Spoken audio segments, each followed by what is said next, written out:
음. 우리 입찰을 좀 조용하게, 예, 그러게요. 왜 말씀 안 하셨지?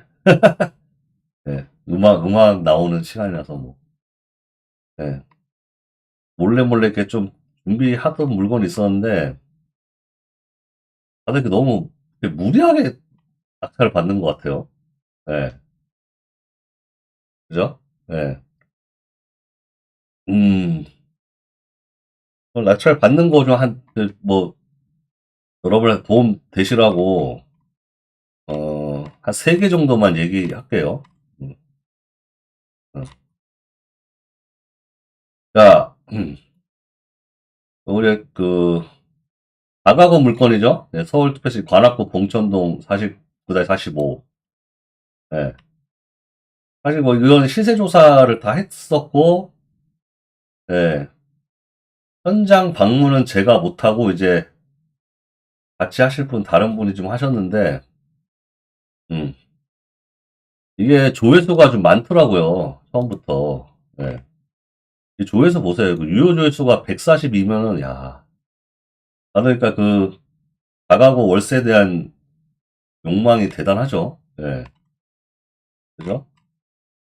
이 물건을 좀 기대를 했던 게 뭐냐면, 이거는 사실 이제 왜 입찰을 못 들어갔냐면, 돈이 없었어. 이게 뭐지, 전월세 세팅까지 다 돌려보고 다 했거든요? 예, 이거 보여드릴까? 일단 보여드릴게요. 그래서, 그러니까 이게 뭐냐면, 투자금은 나중에 다 전세 세팅하면서 회수를 할 수가 있는데, 잔금 납부할 때는 신탁대출을 80%를 받아도 20% 정도 내가 현금을 갖고 있어야 되잖아요. 그죠? 잔금 치르려면. 예. 그 돈이 없더라고요. 돈이 없어. 예. 그죠? 이거는 제가 생각했던 뭐 낙찰가보다 훨씬 훌쩍 뛰어넘은 거라서, 예, 이거는 쉽지가 않아요. 이 가격에도. 예. 80% 나오면은 12억 정도 대출 받는다 하더라도, 세금하고 뭐 이게 다 잔금 치르려면은 3억 5천은 있어야 되거든요. 내 현금이. 예, 3억 5천 들고 계신 분 많지 않잖아요. 그죠? 예. 3억 5천은 좀 세잖아. 그죠? 이게 결국에는 한 2, 3억 정도? 예. 영민님 반갑습니다. 음, 그죠? 아유, 뭐, 권정희님 다이어트 날씬하신데 뭐 다이어트까지 하세요? 어, 그죠? 네. 일단 이거는 현금이 좀 부족했어요. 아, 누구.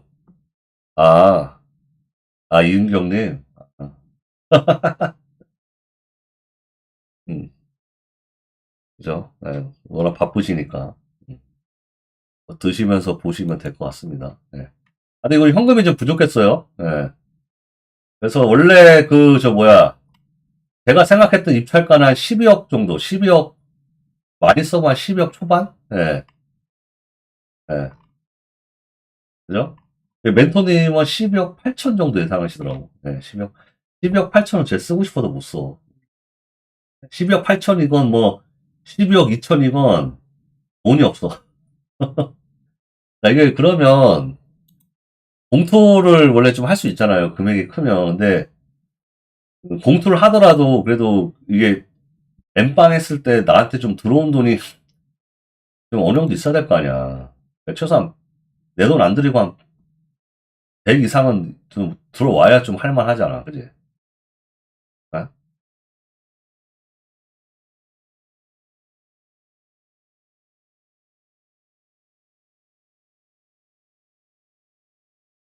네, 보실게요.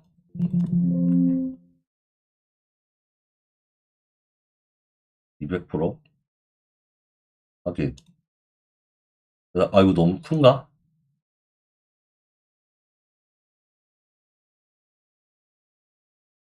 양식으로 해가지고 조사는 다 했거든요? 예. 음, 대충 계산해보니까, 어, 저희 거는 뭐 한 12억 정도의 낙찰 받는다고 치면, 음, 거의 내 돈 한 푼도 안 들어가요. 내 돈 한 푼도 안 들어가고, 한 250은 받을 수 있겠더라고. 전세 월세 세팅하면은. 예. 아시다시피 서울, 이쪽은 월세가 세죠. 예. 그래서 원룸도 한 1000에 55는 받아.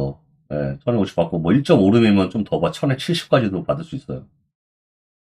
그래서 쫙 조사해봤어요. 예, 해봤는데, 충분히 받을 수 있겠더라고. 예, 받을 수 있고, 250 정도 받는다 치면은, 하다 한, 뭐, 2명 정도 되면 한 100 이상 들어가니까 좀 할만한데, 예, 그, 아이고, 3명 정도 하게 되면은, 이게 좀 그렇더라고. 예, 돈이 떨어지는 게 별로 없고, 금액도 너무 크고, 예, 뭐, 회수는, 전액 다 회수는 하지만, 예, 전액 다 회수는 하지만, 예, 그래도 약간, 그, 뭐지? 덩어리가 너무 좀 부담스럽거든요. 요거는, 그, 부동산에 물어보니까 이 물건 이제 찝어서 물어봤거든요. 그러니까 18억에서 20억까지는 받는다고 하더라고요. 예. 근데 다중주택의 단점이 뭐예요? 잘 안 팔려요. 그러니까 단타가 안 돼. 단타가 안 되고 팔리려면 상당한 그 시간이 좀 필요하거든요. 예. 이게 이제 경매하는 사람 입장에서 이걸 받을 땐 좋은데 이제 우리가 일반 사람들한테 일반 매매로 팔 때는 우리가 뭐 12억에 받았으면은 12억대 받았으면 18억에 내놓으려면 뭐 18억이나 뭐 좀 금매로 뭐 17억에 내놓는다 하더라도 이거 사는 사람은 사실상 이제 내 돈 한 4, 5억 묻어놔야 되잖아. 그죠? 4억 묻어내니까 이게 4억 묻어놓고 뭐 대출 이자 요거를 이거 전세 보증을 빼고 월세를 좀 많이 받고 뭐 대출 이자로 충당하고 예, 월세랑 대출 이자랑 뭐 해가지고 대출 끼고 운영할 수도 있겠죠. 이거 월세를 더 올리면서 그죠? 예. 하지만 내 돈은 좀 많이 들어가거든요. 예, 그래서 이게 쉽지는 않아요. 다가 예. 다만 서울이니까 단타가 안 되더라도 지가 상승에 대한 그 매매 그거는 있죠. 그죠? 장점이 있죠. 예, 월세 받으면서 그냥 안 팔는 대로 버티면 돼요, 서울은. 예. 서울이니까, 예. 땅값이 오르잖아, 일단, 그냥. 그래서 이게 여유가 있어요, 지방보다는. 그죠? 예. 가치도 있고, 예. 그래서 가정주택은 왜 다가구보다 더 잘 안 팔리는 게, 주인 세대 같은 거, 쓰리룸 뭐 이런 게 거의 없을 수가 있기 때문에, 거기다가 이제 주차가 거의 안 되잖아, 다중주택 자체가. 그죠? 그러니까 그런 좀 다가구에 비해서는 상대적으로 이런 단점이 좀 있어서 잘 안 팔리는 예, 경향이 좀 있다. 예, 그죠? 하지만 서울이기 때문에 좀 안 팔려도 예, 충분히 시간 투자를 할 수 있는 예, 그런 메리트는 확실히 있다. 대부분 다 1.5룸 정도로 구성이 돼 있거든요. 예, 그래서 제가 만약에 입찰했다 그러면 12억 2천? 근데 돈이 없어. 12억 2천 해도 80% 대출 받으면 뭐 저기 뭐야 한 10억 6천 뭐 하면 대략적으로 2억 이상은 현금이 필요하겠더라고. 근데 2억 이상 현금은 안 돼요. 돈이 많지가 않아. 여기저기 들어간 돈이 많기 때문에.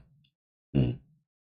그래서 이 물건은 근데도 입찰자가 사실 뭐 안 많을 거라고 저 예상하기는 그렇게 10명 정도 많이 들어봐 10명 정도 예상했는데 21명이 들어왔어요. 예.